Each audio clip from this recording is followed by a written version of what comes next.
पत्रकार बांधवांचं मी स्वागत करतो.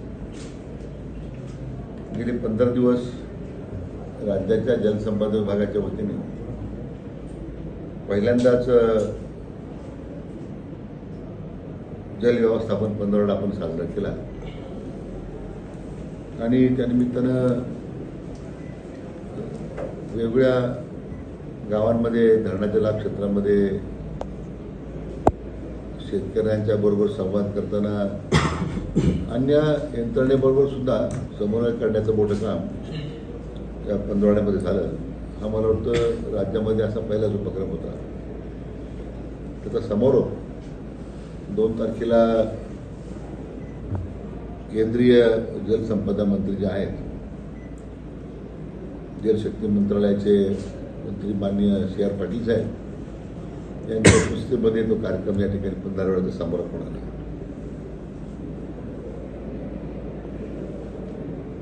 या निमित्तानं आपल्या शिर्डी मतदारसंघाच्या दृष्टीने अतिशय महत्त्वाकांक्षी असा जो गोदावरी कालव्याचं नूतनीकरण जी अनेक वर्षाची मागणी होती, त्या कामाचा शुभारंभ 2 तारखेला सकाळी 10 वाजता आस्थागाव येथे होणार आहे. मला प्रथमतः राज्याचे लोकप्रिय मुख्यमंत्री माननीय देवेंद्रजी फडणवीस साहेब यांचे मनापासून त्याला धन्यवाद द्यायचे, आभार मानायचे आहे. त्यांनी या गोदावरी कालव्याच्या नूतनीकरणासाठी विशेष पुढाकार घेऊन निधी उपलब्ध करून दिला. तर अनेक साधारण 190 कोटी रुपयाचा या कामाला खर्च होणार आहे. आणि त्याचबरोबर त्या कालव्यावर असणाऱ्या ज्या वितरिका आहेत त्याला सुद्धा एक स्वतंत्र प्रस्ताव आपण तयार करतोय की साधारण त्याला 250 ते 290 कोटी रुपये त्याला खर्च येणार आहे. या संपूर्ण पंधरवड्याच्या निमित्तानं वेगवेगळ्या विषयावर चर्चा झाली. मी म्हटल्याप्रमाणे नद्यांचं प्रदूषण थांबवणं, धरणांच्या लाभ क्षेत्रामध्ये झालेल्या अतिक्रमणं ते निष्कासित करणं, त्याचबरोबर विविध संस्थांकडे सुरू असणाऱ्या थकीत असलेली पाणीपट्टी वसुलीचा विषय होता. सगळ्यात महत्त्वाचं की आपली काही धरणं एवढी जुनी आहेत आणि कालवे एवढी जुनी आहेत आणि जीर्ण झालेली आहे, त्याच्या ताबडतोबीनं आहे त्या साधनांना दुरुस्ती कशी करता येईल याचाही सुद्धा विचार आपण या पंधरवड्यामध्ये केला होता. आज बहुतांशी भागांमध्ये कालव्याचं अतिक्रमण निघत असल्यामुळे पाण्याचा प्रवाह सुद्धा आता योग्य पद्धतीने होतोय, असं एक आशादायक चित्र आपल्याला पाहायला मिळतं.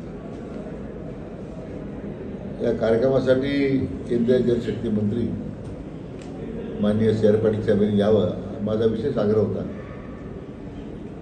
कारण त्यांची जी काम करण्याची पद्धत आहे अतिशय कार्यक्षम मंत्री म्हणून, आणि या आपल्या भविष्यात होऊ घातलेल्या नदीजोड प्रकल्प जे आहेत 4 नदीजोड प्रकल्प आपण सुरू करतोय. सर्वेक्षणाचं काम सुरू आहे. त्यातून आपल्या गोदावरी खोरं दुष्काळमुक्त करण्याचा मोठा संकल्प आपण त्यामध्ये घेतलेला आहे. विशेष करून आदरणीय प्रधानमंत्र्यांची जी नदीजोड प्रकल्पाबाबतीमध्ये असणारी भूमिका आहे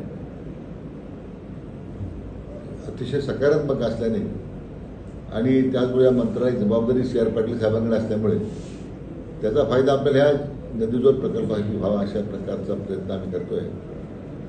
मला सांगायला आनंद होतो की राज्याचे लोकप्रिय मुख्यमंत्री माननीय देवेंद्रजी फडणवीस यांनी ह्या नदीजोड प्रकल्पाकरता विशेष असं प्राधान्य दिलेलं आहे आणि पुढाकार घेतलेला आहे.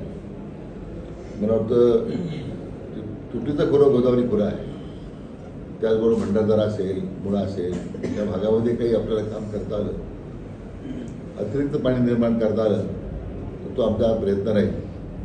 आणि म्हणून माझ्या दृष्टीने हे जे 2 तारखेचा जो कार्यक्रम आहे तो राज्याच्या भविष्याकरता चांगल्या नदीजोड प्रकल्पाच्या निमित्तानं त्याला चालना मिळेल अशी आम्हाला सगळ्यांना आशा आहे. नदीजोड प्रकल्पाबरोबरच पश्चिमेकडे वाहून जाणारे जे पाणी आहे तर ते वळवलं पाहिजे यासाठी असलेले वडील बाळासाहेब मोहिते पाटलांनी देखील मोठा प्रयत्न केला होता. त्यासाठी तसा प्रस्ताव देखील त्यांनी दिलेला होता. तो प्रकल्प देखील हाती घेतला जातोय का आणि ते पाणी वळवलं जाणार? नाही, आता आपण 4 प्रकल्प घेतोय आपण. एक तर दमनगंगा एक दरे गोदावरी, दुसरा दमनगंगा वैतरणा गोदावरी, तिसरा पार गोदावरी. हा जो महत्वाकांक्षी प्रकल्प ज्याला म्हणतो आपण, त्या 55 ते 60 TMC पाणी आपण आणतोय. तो कोकण खोऱ्यातील पाणी गोदावरी खोऱ्यात आणणे हा जो एक प्रकल्प आहे. साधारण उल्हास खोऱ्यातून ते पाणी आपल्याला आणायचं आहे. तर सर्वेक्षणाचं काम सुरू झालेलं आहे. या सगळ्याच प्रकल्पात सर्वेक्षण काम आहेत. काही प्रकल्प लवकर होण्याची शक्यता आहे. आमचा प्रयत्न आहे की कालबद्ध कार्यक्रम करून निधीची उपलब्धता जर होत असेल लवकर, तर साधारण 5 ते 7 वर्षामध्ये हे काम आपल्याला पूर्ण करता आले पाहिजे असा आमचा प्रयत्न आहे. सर, आपण प्रवरा नदीला अमृत वाहिनी म्हटलं जातं, मात्र दुसरीकडे संगमनेरच्या सगळ्या गटार त्यामध्ये येत आहेत.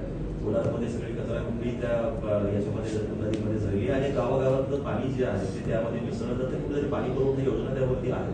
लोकांच्या आरोग्याशी हा खेळ नाही. काय दुर्दैवानं आपण मुद्दा जो उपस्थित केला तो अतिशय महत्त्वाचा आहे. कारण राज्यामध्ये वाढत्या शहरीकरणामुळे बिगर सिंचन आरक्षण वाढत चाललं आहे. आणि ते करत असताना जे आपण शहरांना पाणी देतो त्यावेळी त्यांची अपेक्षा आहे की 80% पाणी ते रिसायकल करून ते नदीत सोडलं पाहिजे की ज्यामुळे शेतीला खाली पाणी मिळेल. नाशिक महानगरपालिकेची अवस्था घ्या, पुणे महानगरपालिकेची अवस्था, कोणत्याही नगरपालिका घ्या, सगळं प्रदूषित पाणी रिसायकलिंग फक्त नावाला काही ठिकाणी बसवले ते सगळं नदीमध्ये सोडलं जातं. ज्या प्रमाणात पाणी यायला पाहिजे ते पाणी येत नाही. म्हणून आता आमचा असा निर्णय चालला की जेवढं टक्केवारीत पाणी तुम्ही आता ते वॉटर मीटर बसवण्यापासून सगळी कार्यवाही आम्ही करतोय. 80% पाणी नदीत सोडलं गेलं पाहिजे रिसायकल करून, हा तर जर मापदंड असेल आणि तसं होत नसेल तर तेवढं पाणी मात्र आम्हाला पिण्याच्या करता जे आरक्षित केलेलं आहे त्यातून ते कमी करावं लागेल अशा प्रकारच्या सूचना आम्ही आता महापालिकेकडे दिलेल्या आहे, नगरपालिकेला दिलेल्या आहे.